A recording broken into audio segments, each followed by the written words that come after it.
The Temp of Artemis, a journey through history. The Temp of Artemis, also known as the Temple of Artemis, was one of the 7 wonders of the ancient world. It was a magnificent structure dedicated to the Greek goddess Artemis and stood in the city of Ephesus, in what is now modern-day Turkey. The history of the Temp of Artemis is a tale of construction, destruction, and rebuilding, spanning several centuries. In this narrative, we will explore the fascinating journey of this extraordinary temple. Origins. The Temp of Artemis had its origins in the archaic period of ancient Greece, around the 6th century BCE. The city of Ephesus was an important center of trade and religion, and the temple was built to honor Artemis, the Greek goddess of hunting, wild animals, and fertility. The construction of the temple was funded by Croesus, the wealthy king of Lydia. The first temple, the first iteration of the Temp of Artemis, was a grand structure made primarily of wood, with some stone elements. It featured rows of columns and intricate decorations, reflecting the architectural style of the time. The temple's design was credited to the Greek architect Ctesiphron and his son Metagenes.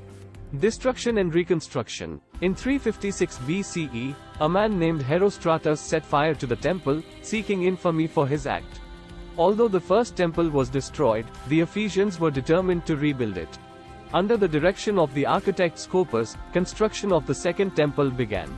The second temple, the second Temp of Artemis, was an even more magnificent structure than its predecessor. It featured 127 marble columns, each standing over 18 meters tall, with intricate carvings and decorations. The temple was an architectural marvel of the time and became one of the main attractions in the ancient world. It housed numerous works of art, including statues and reliefs dedicated to Artemis.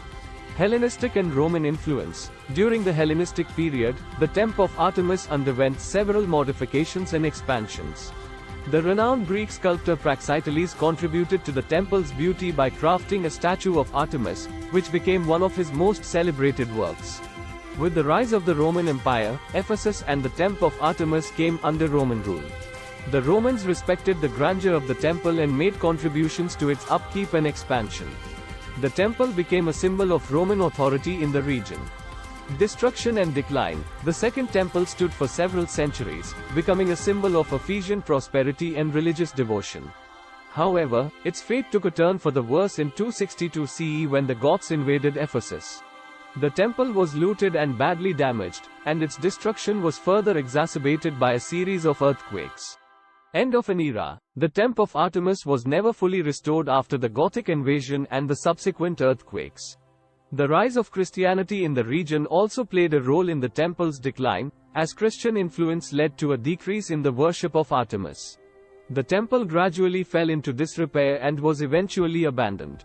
Rediscovery and excavation. Over the centuries, the ruins of the Temp of Artemis were buried beneath layers of earth, and its location was lost to history. It was not until the late 19th century that excavations led by British archaeologist John Turtlewood uncovered the remains of the temple. The excavation efforts revealed the foundations and fragments of the magnificent structure, allowing scholars to piece together its history. Legacy and influence. Although the Temp of Artemis no longer stands today, its impact on art, architecture, and cultural heritage cannot be overstated. The temple's architectural design, with its grand columns and decorative elements, influenced subsequent